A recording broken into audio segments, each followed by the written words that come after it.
I mean, we bought a drone last year, didn't we, that actually flies through houses internally. Really? Yeah.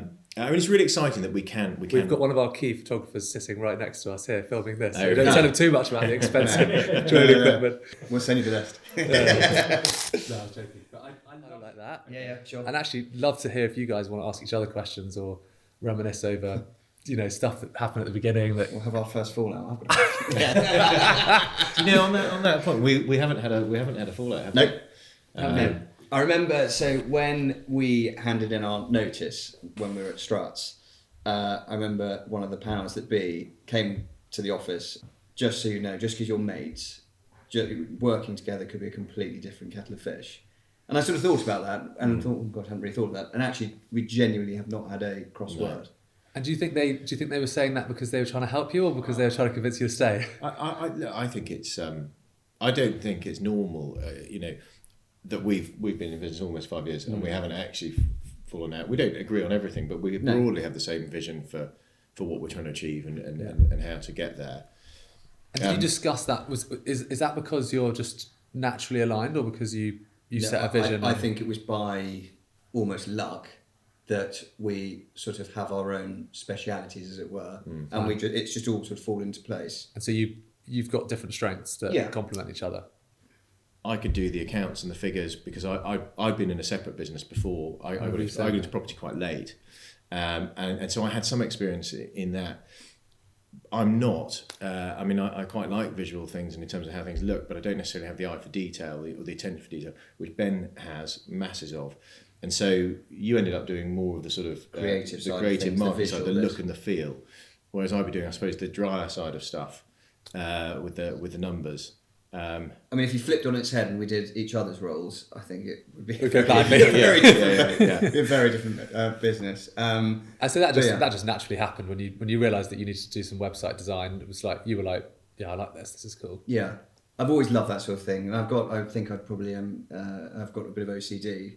Even like our Instagram, for example. If there's a square on of a house and it's not quite straight or it needs to be slightly over, it drives me absolutely bonkers. It does look very consistent. The marketing really stands out from my perspective. Thank you. And it's awesome. I mean, the way we've connected is because I've been watching your journey for a few years, and we don't look outwardly that often. Sure. But like when I see something that I'm like, oh, this is cool. We were amazed when we looked at most agents, their presentation of houses. They're selling, quite often people's most valuable asset, and they were making do with sort of 10 snaps from a third-party photographer that just didn't care, and maybe some floor plans, and then just whacking it on the internet. And that could be for a £3 million house. Then you've got cars that might be selling for £50,000, and of course they've got all their R&D and massive budgets behind these manufacturers. But the level of detail you could go into in buying something that was a fraction of the price.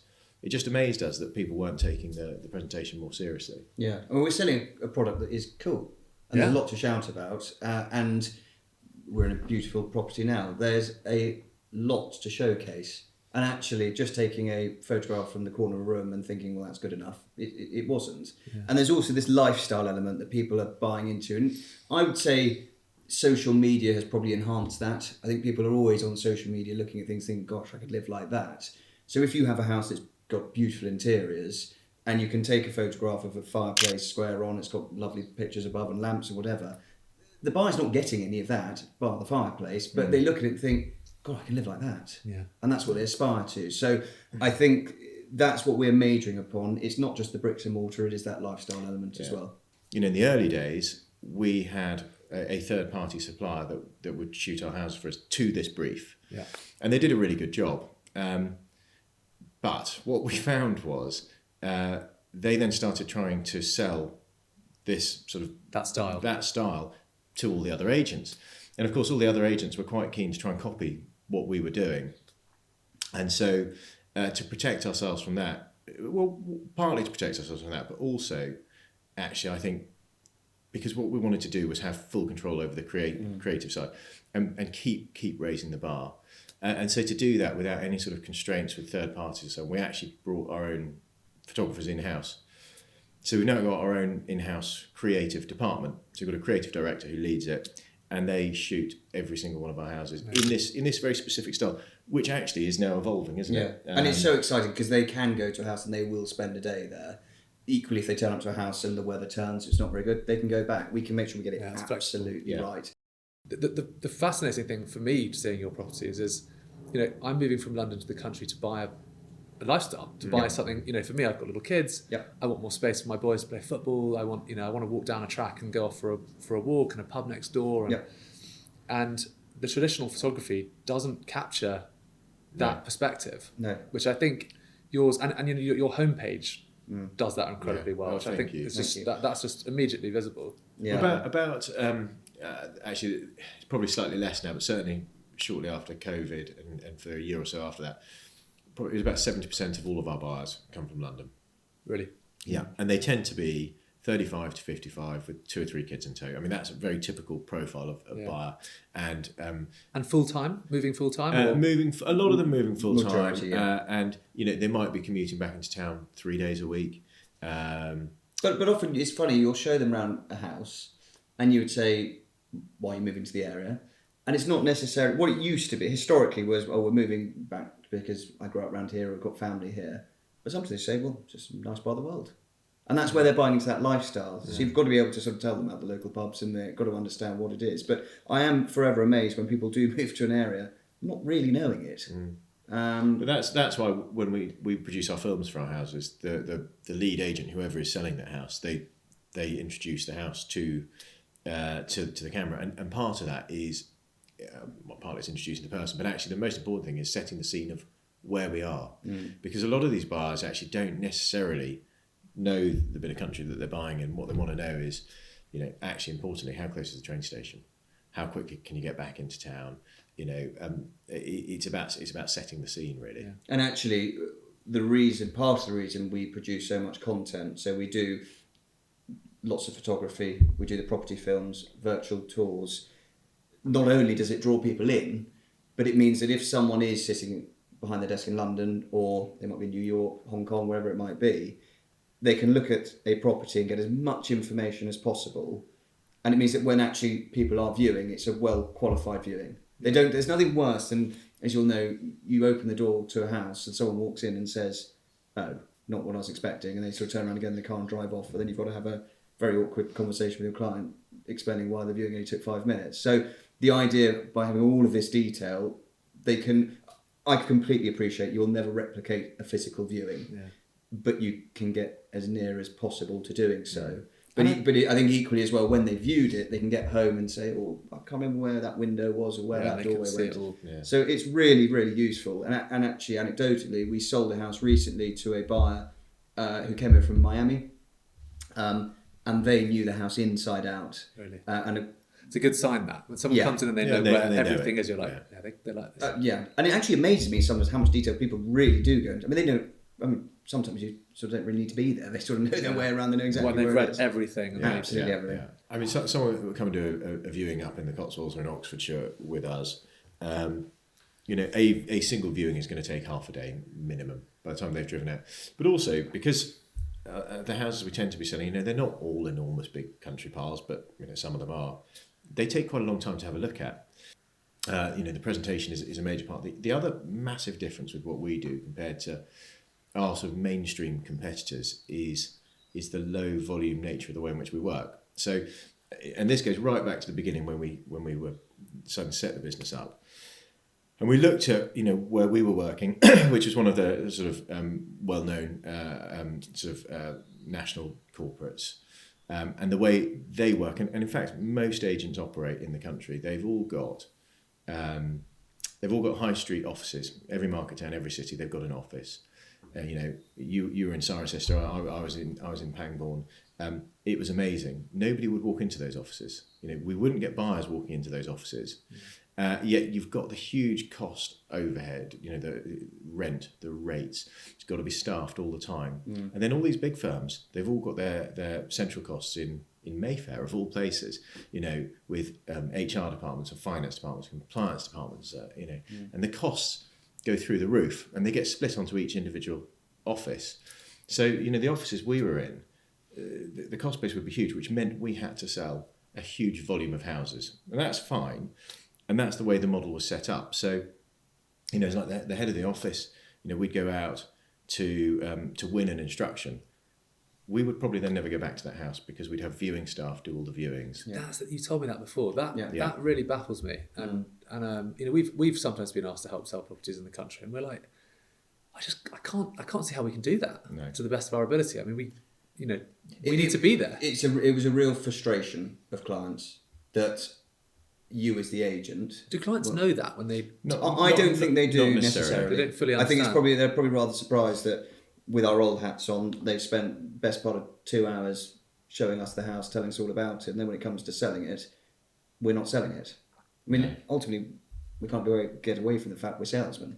So we should be there grabbing a sale by the scruff of the neck, trying to make it happen. And equally, I'm not saying that just because we're there, if someone walks in, they don't want to buy it, we're not so good that we can walk in and change their mind. But equally, they need to be well informed on a viewing. So if there is anything contentious, or I don't know, if there's a footpath that runs across the field to the back that they need to know about, you make sure that information is imparted at the correct time. You need people who are selling the house to actually really, really know it. And this is where we saw that we could really differentiate by getting rid of all of those overheads. So we do have an office. We're based, not far from where you live, in South Oxfordshire. And all our central functions run through that office. But otherwise, our agents are out in their individual patches. And we cover most of southern central England, I suppose. Up to 13 counties now, which is quite exciting. Our competitors to be covering that sort of area would probably have 8-9 offices. Yeah. We've got 1. And how many people would they have?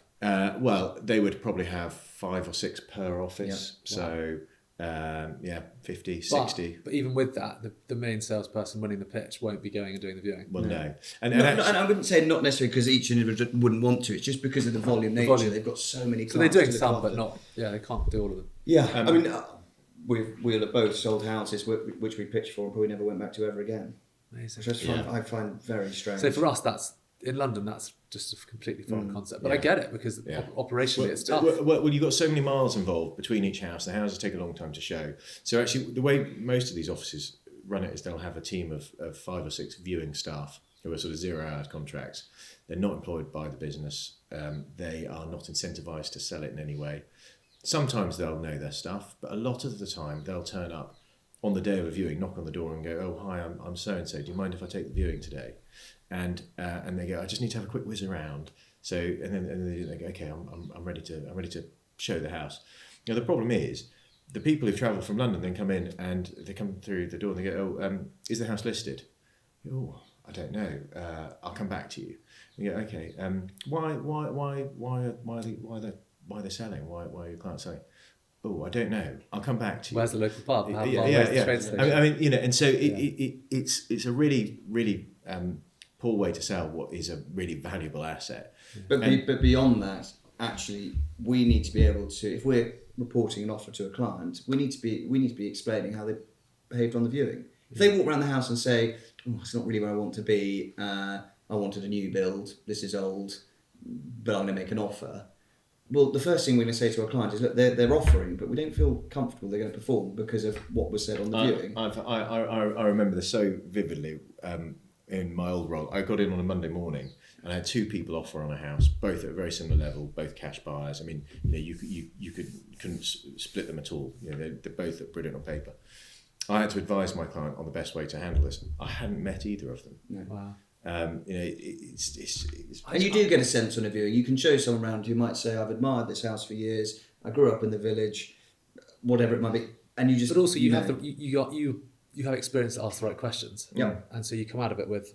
It's amazing because this is something that I think a lot of people in London or London agents would be really shocked by this. And I've always considered, could we ever sell anything in the country? And I've always thought we just can't offer the best service because how are we going to spend half a day driving down to this house to? I suppose people do it with... And the way we've got to do it, we just have to retain that sort of low volume, high quality. Yeah. So in terms of values, we don't tend to sell anything under 1.5. In each region, majority of regions, we've got 2 team members who work closely together so that, yes, we can still sell a good number of houses, but they're never overstretched. They can always properly look after a client. I mean, the idea is our agents should be looking after 5, 6, 7, possibly 8 clients at most at any given time. Whereas you look at our sort of mainstream competitors, their agents will be looking after 30 or 40 clients each. Wow. So it's a really different offering. And that's kind of the foundation that the business was built on, and low volume, high quality, and all these other things. That was all relatively easy to plot in many ways, because we had a very joined up vision. Yep. The bit that was more difficult was coming up with the name. Yes. We really struggled with that, didn't we? In fact, we've never had a fallout. It was probably the closest we came. Really? Because we both came up with names that I think, and also this was very early on, and we hadn't obviously launched the business. We came up with some names. I think we thought, Christ, where on earth are we going into business? we had one working title, didn't we? We both love cars, and we would meet at Molly's Diner on the A420. Have you ever been? No, amazing burgers, fantastic. And we'd meet there, and one of the times we met there was a Lancia Delta Integrale, which is a sort of 1980s rally car, or a sort of a homologation special of an 80s rally car. We both were sort of admiring it in the car park. And then we sat down, we put this session aside to talk about names, and we ended up talking about, well, we came up with a load of nonsense, didn't we? Then we ended up drifting off talking about something else. And then we came back to like, Delta, Lancia Delta Integrale, Delta, maybe we'll call it Delta. So for a couple of weeks or so, the business was going to be called Delta. Not and to be confused with the American airline. Well, I mentioned it to, I remember mentioning it to people, and they're like, it sounds like a weird sort of airline. Why would you call it Delta? So we decided not to call it Delta, and then I had a brainwave. This is where I questioned Andrew's sanity. This is where we'll nearly end. And I'm so pleased we didn't run with this. I wanted to call it Marmalade. Marmalade? Yeah. I don't know why. I just thought it sounded very different to Savills or Knight Frank or Stratton Parker. You would have achieved that, and, different. Yeah. I remember when he told me, I was just thinking, oh my God. I think we need to put the phone down and thought, this is going to be a disaster. Yes, I don't know. No. We haven't mentioned your name yet. So the Country House Department, we've got that. It's such an obvious. Yeah, well, that was the thing. I mean, it was interesting. We when we were looking at the branding, I found branding incredible, because I thought it was just come up with some colours, come up with the logo, and you're there. Great, isn't it? It's one of the greatest things. I mean, the number of meetings we had in London with our branding agency, and actually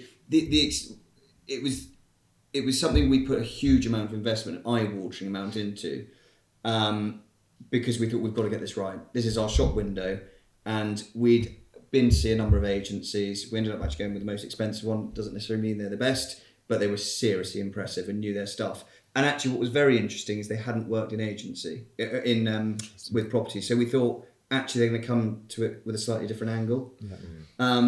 And I remember sitting down with them, we were going through names, and actually they weren't pushing us on the name. They said, the name will come to you. They said, but actually, don't go down, try and think sort of outside the box, try and do something different, and possibly, I don't know, come up with something more descriptive. Yeah. So yeah, I mean, in terms of descriptive, one of the things they said was, you could go with a descriptive name where it just explains what you do, as in, it does exactly what it says on the tin. And in that way, you don't have to spend any money or energy on educating people what the business is about. Yeah. And I remember, I remember I was in my office in Pangbourne, and you and Cyrus were on the phone. And I'd been in Stratton Parker's Country House department before I left London. And, all these firms have a country house department. And we knew what our concept was. We knew the sort of houses we wanted to be dealing with. And I remember we said to one another on the phone, why don't we just call it the Country House Department? Yeah. And it's just sort of clicked immediately. Like we were just like, perfect. That's perfect. And we were slightly we weren't concerned, but a lawyer who was drawing up some contracts for us at the time, I remember she said, oh, you might want to be careful with that, because you might get done for passing off, in terms of passing off on other people's brands, because there are other country house departments, albeit it's an internal name of another firm. And we thought, actually, it's not like one firm has a country house department. Loads of firms have a country house department. So you can't stop us being the country house department. Yeah. We occasionally do get someone ring up going, I don't understand why you're a department. Yes, I had it. In fact, I had it yesterday. So department of where? I was like, right. Anyway, but no, but very. I mean, we have on the odd occasion. You have to sort of say, look, I don't think we're going to be possibly quite the right agent to sell your home, but I could probably count that on one hand. Yeah. People tend to know exactly, know what exactly it is what that you're we up do. Yeah. Whereas I'm not sure I could have said the same about marmalade. But You would have got a lot of people on the phone there. yes, Yeah. not necessarily Maybe wanting for the to wrong buy reason. houses. Yeah, No. Paddington Bear. yeah, Yeah. yeah. But it completely changed. I mean, before we rebranded, I always thought, you know, work hard, provide the best service, everything else will follow. And I think, you know, mostly I think that's true. Yeah. But when we rebranded and we changed the look and the description and the whole feel of it, it just brought it all together. And it's You've got a particular style of photography as well, though, haven't you? You know, Yeah. in terms of the way in which you Yeah. present yourself. I mean, it's so interesting.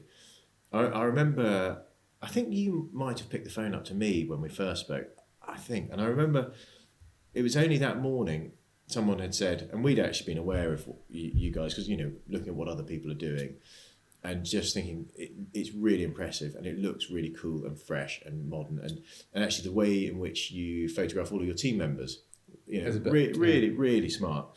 And we'd been talking about it that morning, actually. It was spooky. I Someone remember. said, "Oh, you know, you should really speak to Russell Simpson, and you know, because there's some similarities, and they're presenting themselves in a very specific way." And weirdly, that afternoon, you called me. I mean, Yeah. it was almost spooky.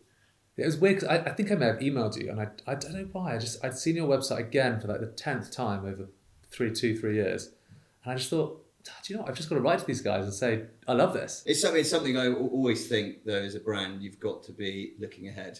We'll never rest on our laurels. I mean, we're already on website number 2, We're gonna have to start looking at number and we'll 3 probably fairly start soon. looking at number 3 fairly soon, Really? just to be forever moving forward.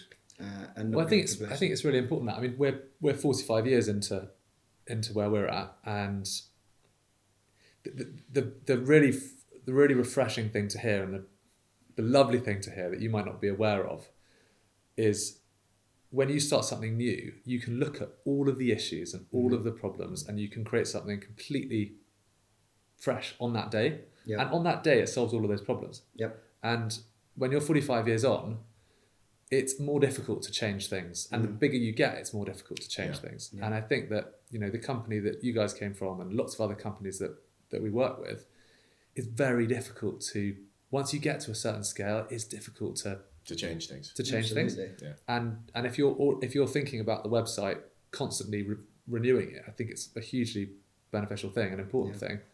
I mean, one of the exciting things for me coming into the business, and my dad being so chilled with us getting involved, is, you know, we probably when he's nearly 70, but you know, we joined when he was about 55, and he was very relaxed with us trying Instagram and trying new things. Yeah. And I think having some fresh blood and some young, I mean, Are all of your siblings in the business? Is that right?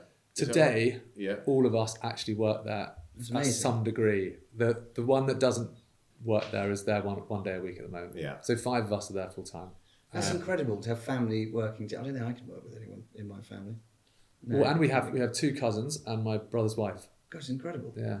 So Well, I it's- suppose you really know that you can trust the people you're working with. That's true. well, and I think we're really lucky that we have a very similar view on things, and we're very I aligned. think that's key, isn't it, to a successful business? You need to be working with people and all be aligned in your thinking. I think that's again where we've been very fortunate that I'm confident if a decision needs to be made and I'm not on the other end of the phone, Andrew will do exactly as I would do and vice versa. 9 times out of 10, we Yeah. make the same decision somehow, and that's just pure luck Yeah. in many ways. But then what we've done is we've built up a team of really impressive people. We've got the most amazing team, and actually, it's a question I've got for you, Bertie. You know, we're now 18 people. We're very proudly anti-corporate, and we really want to hang on to that sort of anti-corporate sentiment. You know, our guys, our team are all brilliant at what they do, but we don't want anyone to take themselves too seriously, and we don't want to have any of that sort of, you know, politics that you get in large corporations and so on. So, you know, you've been on quite a big growth trajectory. Have you managed to steer away from being too corporate? Hope so. I mean, I think it's really challenging, and I think the luck that you guys talk about, having lots of family members with similar attitudes and values spread across the business. You know, we all learned from my dad, and it it was all by action. You know, we copied what he did, and we saw how he behaved, and we were like, okay, that's obviously worked. Let's try and do the same thing.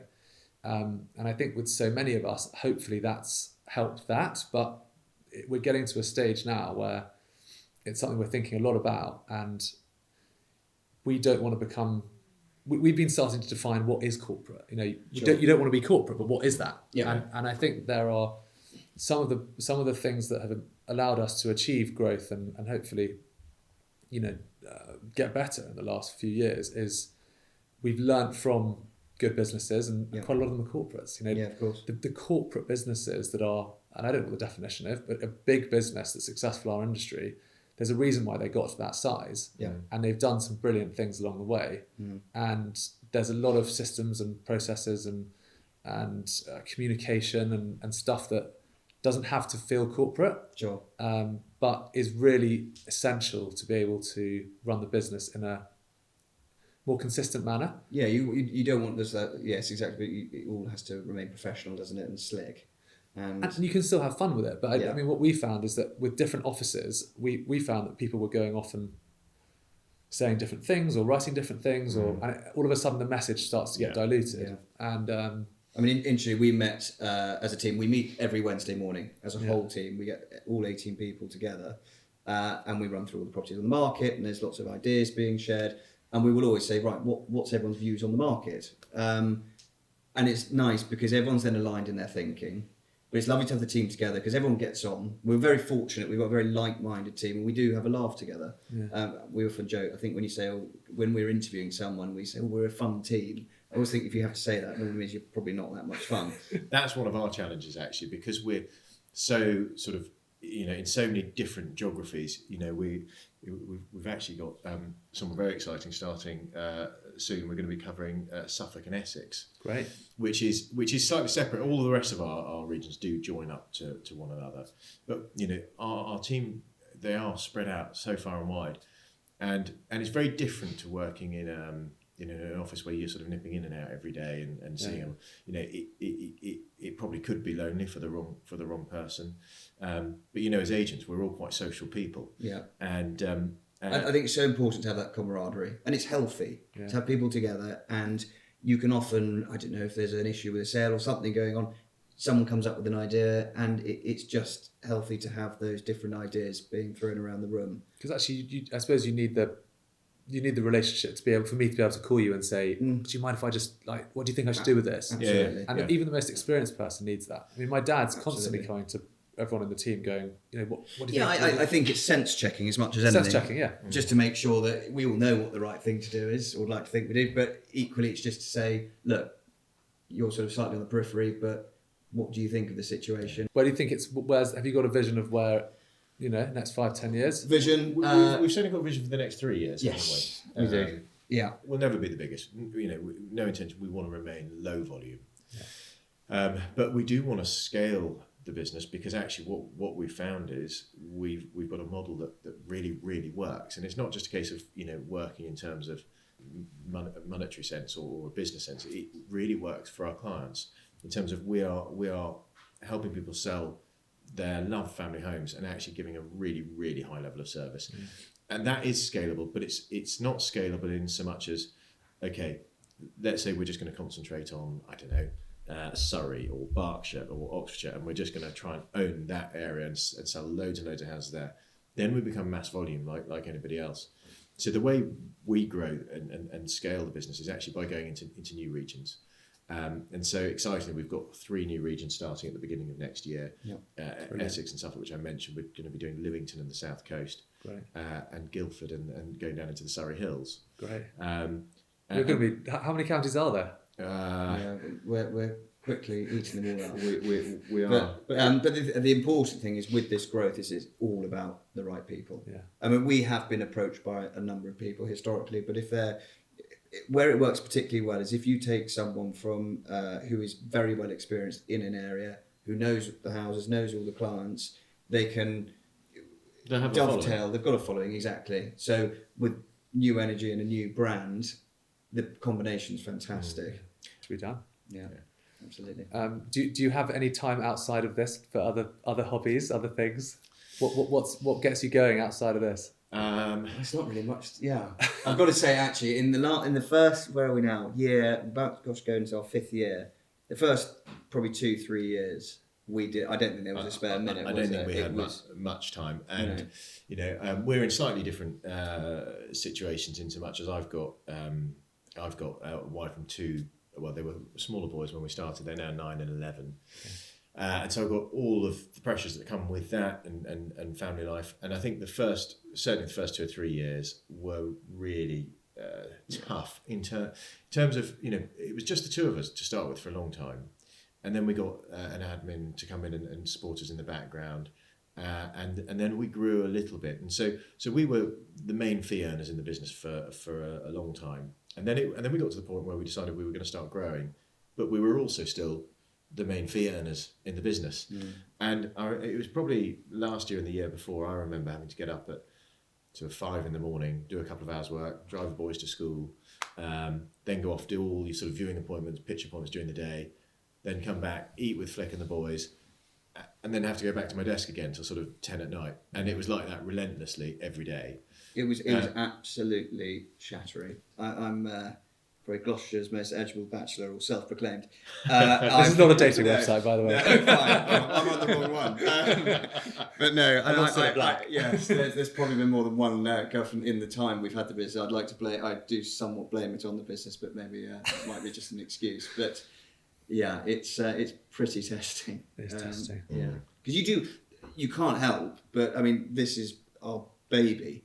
Can I just backtrack a minute? On a podcast, you just described yourself as Gloucestershire's most eligible bachelor. Can I insist that we don't? I think this is too good. Cut that. But it is your baby, and I think the problem is just nothing gets in the way, and nothing gets in the way of the business, which I don't think is a particularly healthy way to live. But I think if I had been in your shoes and I hadn't had kids or a wife or a fiance before, I would be the same. It would be, and it was, I mean, thinking back on it, she was a complete superstar putting up for it. And I would do the same again, probably. I absolutely loved it. It was brutal, but, and it got us to where we are today. And there are still some stressful times, but I really struggle with that balance. And I completely agree. And I think we're in a world now that, of course, technology is fantastic. But I think the lines have very much been blurred between what is work and what is home. And it is all too easy to open your laptop and it's 9 o'clock at night, or you're on your phone, or whatever it might be. I mean, I remember at the old firm, again, I had a desktop in the office. Yeah. So when I left the office, that was me done. Yeah, you couldn't do anything. I couldn't do anything. No. And also my work phone would often be Friday evening, turn it off, and I'd answer again Monday morning. Well, hopefully we can end on that and keep balance. Yeah, keep balance going. Yeah. Back to the office. Thank you so much. I have got a question. Tell me. In terms of our next step, in terms of what we're doing, in terms of stepping back from as much fee earning work to concentrate on actually running the business and growing the business. That's obviously something you've done. Yeah. What would be your sort of main bit of advice in terms of that journey that you've been on? I mean, we are sitting here doing a podcast because of that. Yeah. And the best thing I did was reach out to as many people who were doing that job. Sure. And took them for breakfast, lunch and dinner. Yeah. I think my first year I took about 20 people out for meals or coffees. And it was really, I didn't know, I did Google, what does managing director do? Yeah. What's my job? And I didn't feel like as much of an idiot after I wrote all those questions and asked so many people, because it means hundreds of different things to everyone. And by seeing lots of people, that was great. And I've now got 2 groups of people that I do monthly dinners with, quarterly dinners with, and they're all in the same boat. And they're in similar-ish industries, and they are great places to share really openly about the difficulties and the joys and ask for advice. And that's kind of why I was doing the podcast, because it's been so beneficial speaking to people who do similar things around the corner. And we might be competitors or peers or whatever, but for me to learn from, this is completely selfish, this podcast. I'm underneath it. I'm fascinated to understand what makes it tick for you, how it all came to where it's at. And I'm fascinated to hear a great story, but I'll take little bits away from this and tweak it into what we're doing, and that's probably the best thing I've done. Yeah. Because it can be a bit lonely, even with siblings. My siblings they're out and out doing sales, and there are moments where I'm like, oh, am I doing the right thing? Sure. They come to me and I have to make the final decision, and I'm like, And there's absolutely. there's no way way. I could have done this without No, Ben, otherwise. and I'm No way. sure you feel Not the a same chance. way. and it's going to continue. I think that's going to continue to be even more important, and I think you'll see that. And I think lean on. What's amazing to me is that every single person I've asked, however senior, I've asked some extraordinarily experienced veterans who are running thousands of people business, and they're like, yeah, let's do it. Go out for a 2-hour lunch. This week I've had lunch with 2 people that I just never ever would have thought they would have ever even responded to my email. Amazing. And people are completely open and vulnerable and honest. And that's been so fascinating. And that's what I hope with this podcast, that some people that may be a few years behind that and trying to learn and understand might be able to see that we're all kind of normal people muddling our way through and trying to help each other doing it. Absolutely. So I've really, really enjoyed that part of it. So I'm sure you guys will as well. Absolutely. We're looking forward to it.